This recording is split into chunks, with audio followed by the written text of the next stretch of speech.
All right, so I want to thank you for watching today's Recharge workshop. This is Recharge Your Math Test Taking Skills, and this will apply for just about any math class you're taking here at Tallahassee Community College. My name is Sam DeZerga, and I am an academic success Learning Commons at TCC, and my co-host today is... And I'm Jamie Smith. I'm a reading specialist. I also do writing and English skills. Awesome. So you're probably wondering why a success coach and why a communications and reading specialist here presenting on math test taking skills. And the reason is that you'll find that a lot of the skills that we work on with students, things like study skills, really do apply when it comes to taking a math test. And while we can't assist you with the math content, we can certainly help you with the things that are going to help you succeed on these tests. And so let's get started. So first of all, let's look at the equation here because we're doing math. So why this is important, equation for success. There's 4 factors or variables to help achieve success. Obviously, you have to go to class. So class time, if it's high, you're going to do better. Learning quality, because maybe you go to class, but you're sitting back like in popcorn, watching a movie mode. Then you have study time, and then you have study efficiency.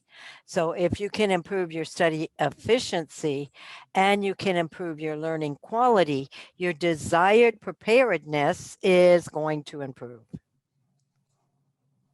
So here we have, you can go to class, it's a constant. You all know constants because you're math folks. You're going to set up your study time. Yes, this 2 is fixed. So the 2 variables that you can work on is your learning quality and your study efficiency. And that's what we're focusing on today. And here we go. You see what we're trying to do? It's simple math, decrease your study time by increasing study efficiency and by increasing learning quality. We just turn that math question around. Okay, so we're going to hop into our first recommendation for you. Now, this is something that you can take with you through any class. It doesn't necessarily have to be for a math class, but we're talking big picture advice, is to make a study plan or review schedule, some sort of big plan. And the way that we'll do that is through some sort of time management system where you are listing out the due dates and test dates for all of your courses. Now, I don't really care which method you choose, which time management system you choose. It could be a calendar for all of those big picture planners who like to see everything in advance. Then a calendar might be something that you want to work with. If you're someone who needs structure and really likes to know what you're going to be doing each day, then perhaps pick up a planner, creative planner, one where you can plan out your daily schedule.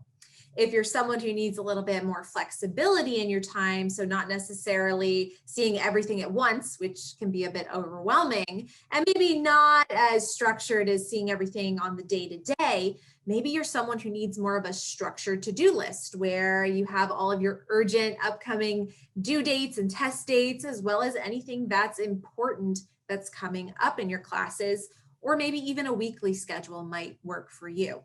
The most important piece here is that you need to pick a time management system and stick with it throughout the semester.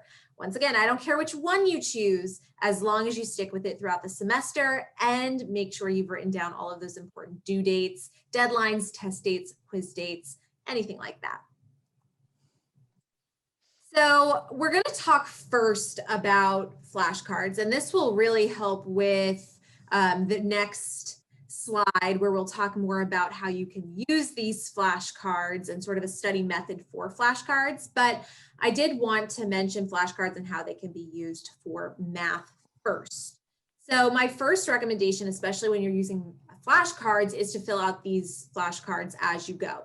Don't wait until right there at the end. You're right there at almost test day and you decide, oh, I'm going to go ahead and get some note cards and create some flashcards. No, as you go, as you're going through your modules, go ahead and create these. It'll take a lot, there'll be less pressure than if you were right there at the end. And there are a number of ways for you to use these note cards or flashcards. So there is, of course, that traditional method where you have the key term on the front and the definition on the back. If you have those, perfect. That's a great use of flashcards. You could also include textbook illustrations on your flashcards, sort of like you see here on the slide.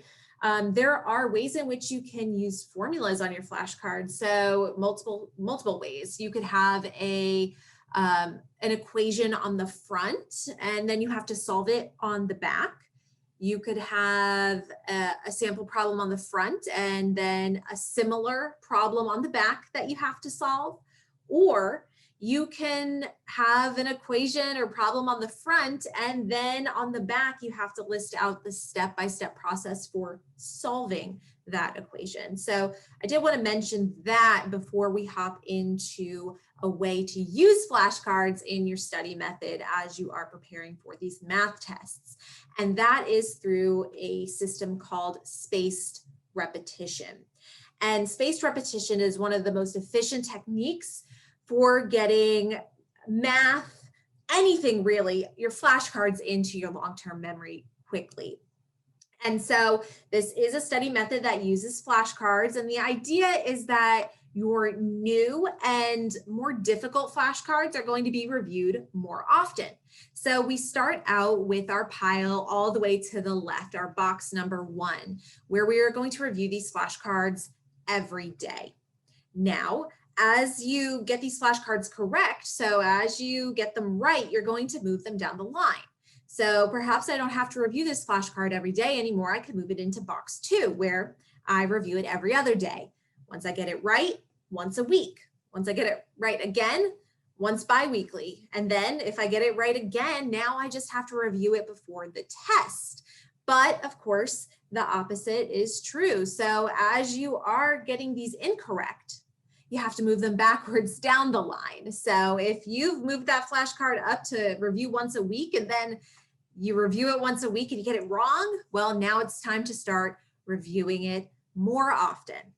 So new and more difficult flashcards are reviewed more often, and older and less difficult flashcards are reviewed less frequently.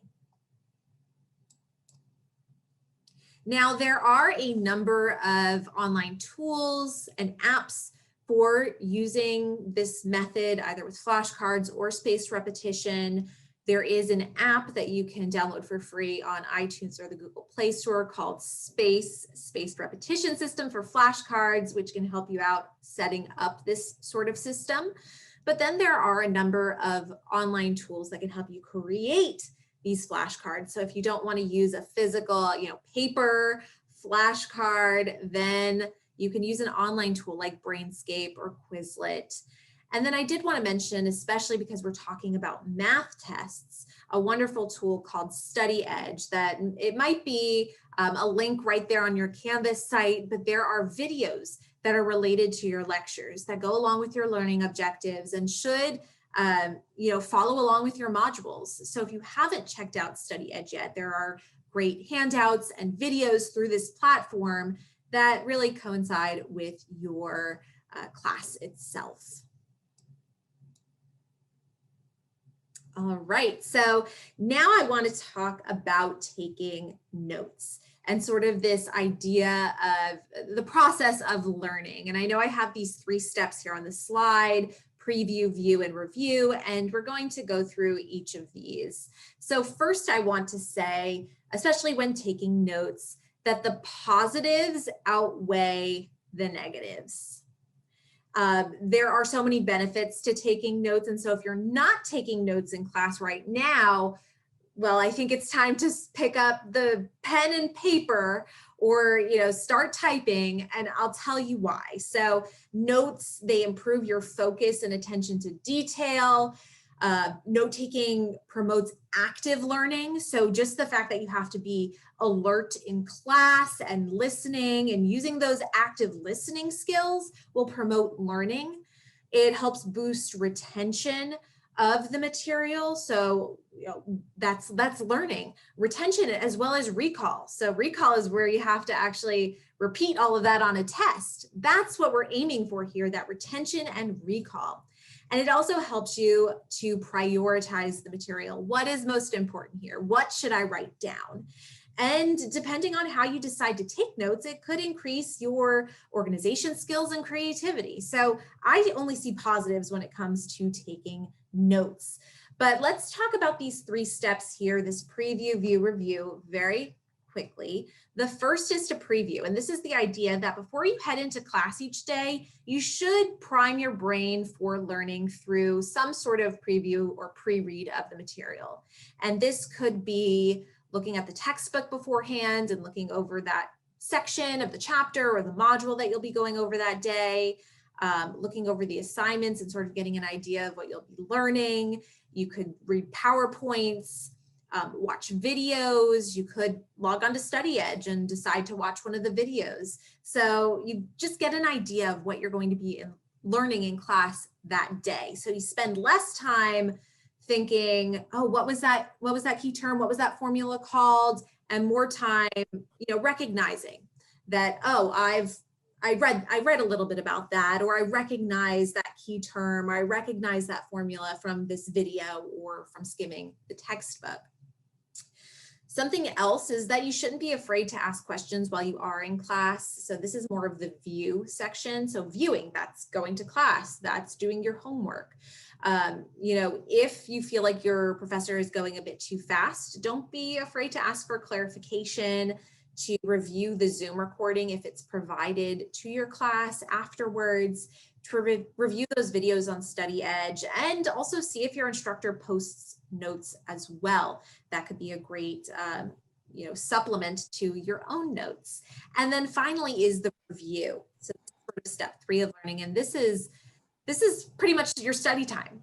And I did not know this before, but apparently the bookstore here at TCC does have a notes book available for some of the math classes here. And so if you're interested in that as a potential study tool or a supplement to your own notes, go ahead and check out and see if they have them. I very quickly want to talk about one note-taking method system that may work for you. And if you've taken a college success class, then you may recognize the Cornell system here on the slide. But the idea with Cornell notes is that you've split your paper into 2 columns, and the column on the right, that's where you're going to take notes as you usually do.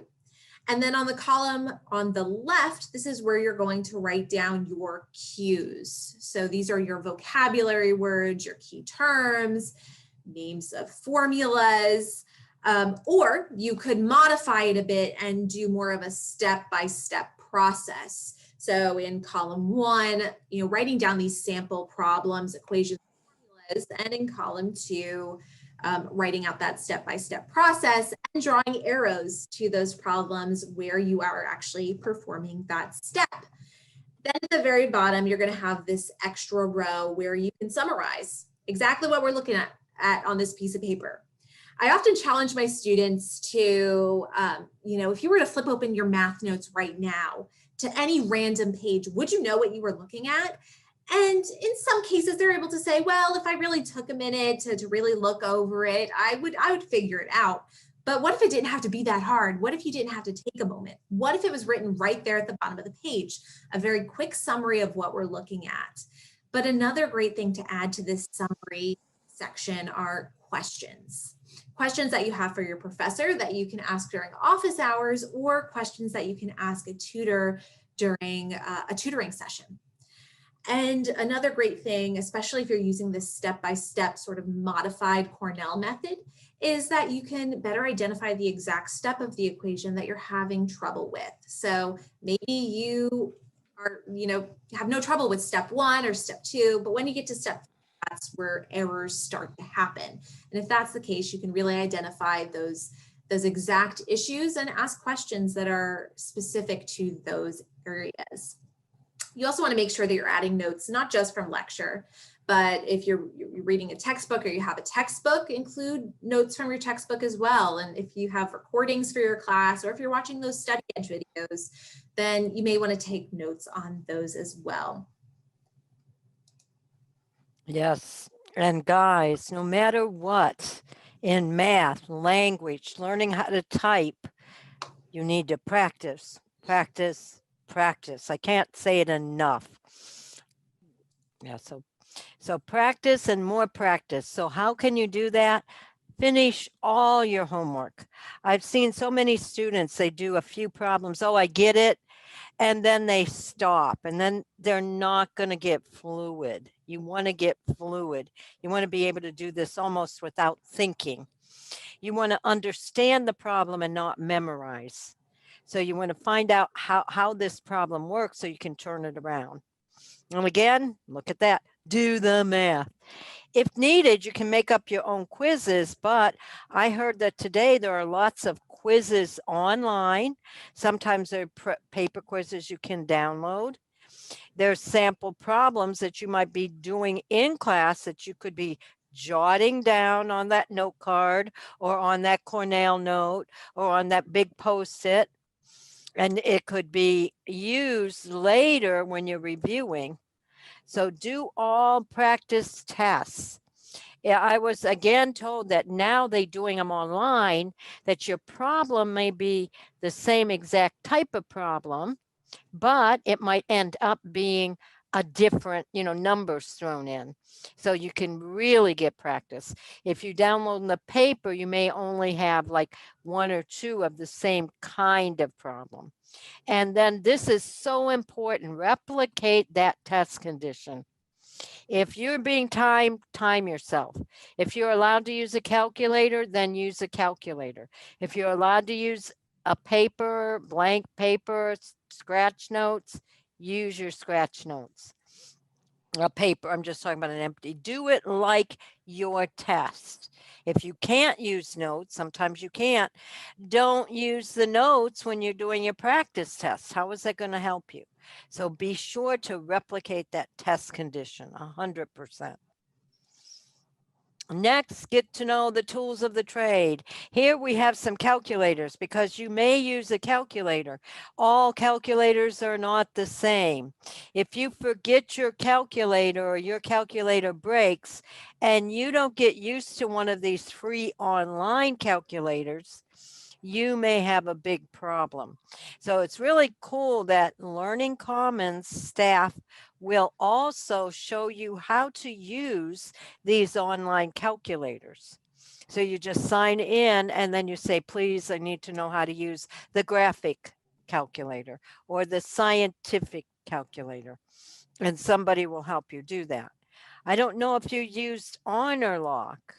If you haven't used HonorLock before, you can come into the Learning Commons or just meet with somebody and we can show you how that works.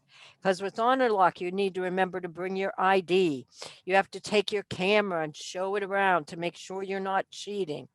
So it just has step-by-step things you need to do. And the day of the test, you don't want to add added stress by forgetting a pencil with an eraser or your calculator or never having used HonorLock. Ask for help, but look, in an efficient way.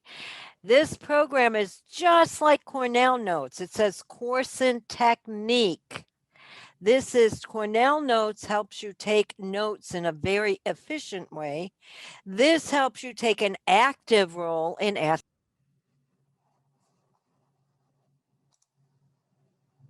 Jamie, it looks like you've muted yourself. Oh, there we go. So begin using this technique by dissecting that question. So if you've taken the good notes as suggested previously, you might find it's step 3 or step 2 that's giving me a problem. And what exactly is it? You're not sure, but at least if you reflect and you try to figure out exactly what where your problem is, when you asked your question, you have saved time. Because I can't tell you, I don't teach math, but like Sam said before, this can pass to all classes. I'll have people saying, I just don't know how to write this essay. And I say, well, do you have a specific question? Well, I don't know. I really just don't know. So then what happens, I have to start from the very beginning. It's not, and then the students say, well, I know that. I know that. And I'm saying, yeah, but you said you didn't know. So take the time so you have an efficient way to ask the question. This is true. You can have math anxiety or test anxiety. And I have test anxiety, and I would feel like I had to throw up. When we went from in-class courses to online courses, we had to do honor log before we did it in the classroom. I got so nervous and stressed, I was taking Latin, that I literally went into Sam's office. She's a success coach, and she helped me because my heart was beating. I couldn't even think clearly. I felt like I had to throw up. And the next couple techniques are techniques she told me. Yeah, and before I skip forward to talking about some of these techniques for alleviating math anxiety and test anxiety, is first that this is something that a majority of students feel. This is not something that only you are experiencing. And so your test or math anxiety may be mild. And so it might just be that you get a little nervous as you are approaching those tests and you're worried about maybe freezing up and doing poorly. You could have moderate test or math anxiety where, you struggle throughout the class, maybe struggle on homework as well as tests, and you may have more of a limited understanding of the material, or it could be extreme, or you can only have a little bit of test anxiety. And so these exist on, a scale of sort of like 0 to 10.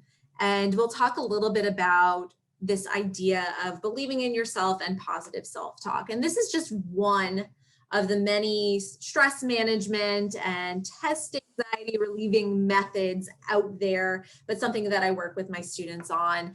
And it's this idea of eliminating negative self-talk. Many students come into the office and they say things like, this is just too hard for me, or this is too difficult, I can't do this. And what I work with these students on is sort of flipping that on its head. Something may be difficult, but that doesn't mean that you are not capable of overcoming this challenge. And so we may say instead that this is challenging. And challenges could be a good thing because they show that we're improving. They show that we're learning and that we can overcome these hurdles and these barriers. And something else that I hear a lot from students is this idea that I'm just bad at math.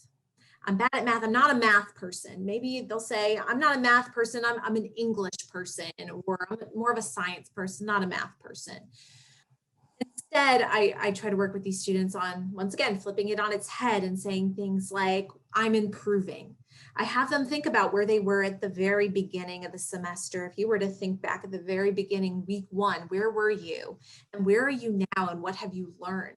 It sort of gets to this idea of a growth mindset, that we as people have the ability to grow, we have the ability to learn, and we're never stuck in one place. We're never, our learning and our knowledge is never static. We have the ability to grow.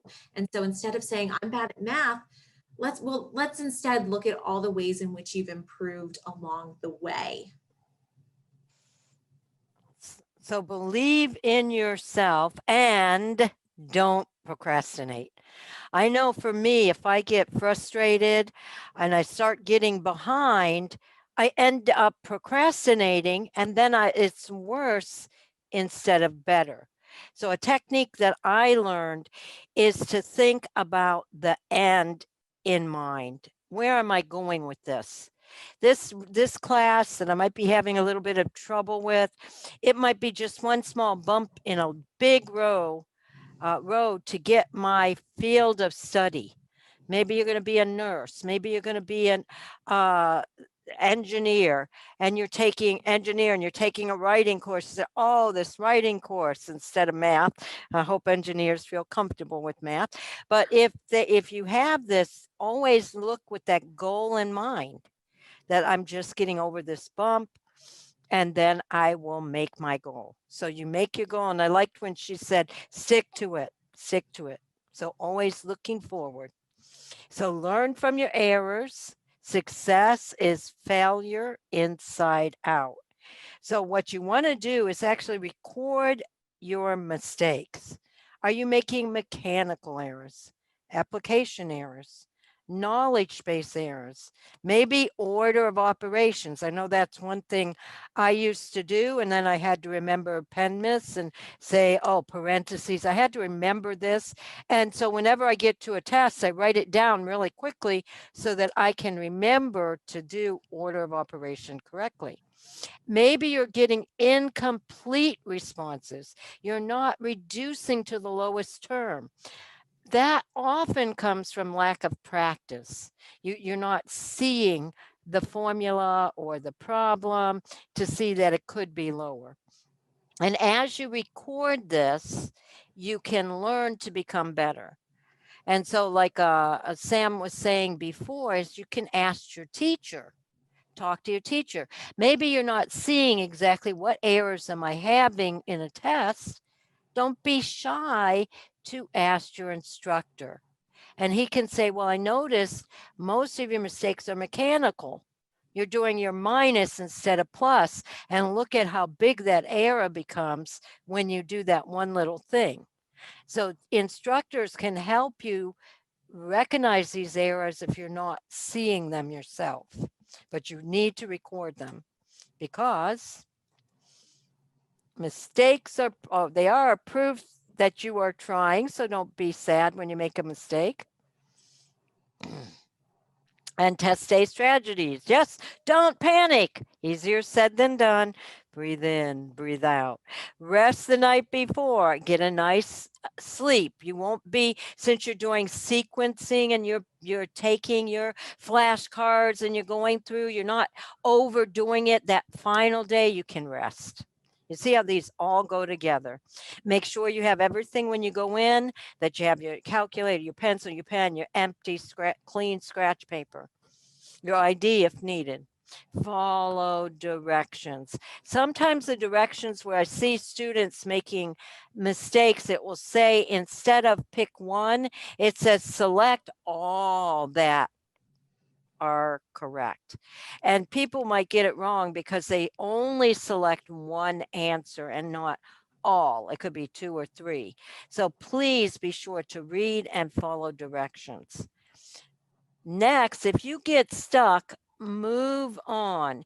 If you can't return later, you can make a great guess. And why would you do this? You know you're getting a time test. You might have 60 questions. You're only on 12. How many do you have left? You want to just eliminate that, if it's multiple choice, eliminate the answer to a 50-50, and then you can answer, because a lot of times it's, this is the big answer, this is a small answer, and you have 2 that are close. And then you can make the best guess, write down the number, if you, like it's number 12, problem 12, if you can come back. But don't spend too much time. And then check and recheck your work, because with math, a lot of times you can make calculation errors, and you're going to use your errors, your common errors. This is where you're going to go back and check it based on your common errors. And this also will work in English. Maybe you forget to do subject-verb agreement. So these techniques are very much things you can do in any course. So hopefully, here's our success equation. Like we said, what we're trying to do is decrease your study time. If you use some of these techniques, your study time is going to be shorter. We want to increase your learning quality. We want to increase your study efficiency. So when you're in class, you're going to be taking notes. You're going to ask questions, very good questions that you looked at, reflected on. So that time is better. And then your study efficiency, now you know I'm looking at these ones that I know I don't know well. You're reviewing those more often, but other ones you don't need to review. So you're saving time overall, and you're becoming better at studying. Okay, well, I want to thank everyone for watching today's workshop presentation, if you are still with us here. And I am going to leave a box right here for questions, but I'm also going to provide on this box or within the description our email addresses so that you can reach out to us should you want to work one-on-one on study skills or test taking strategies.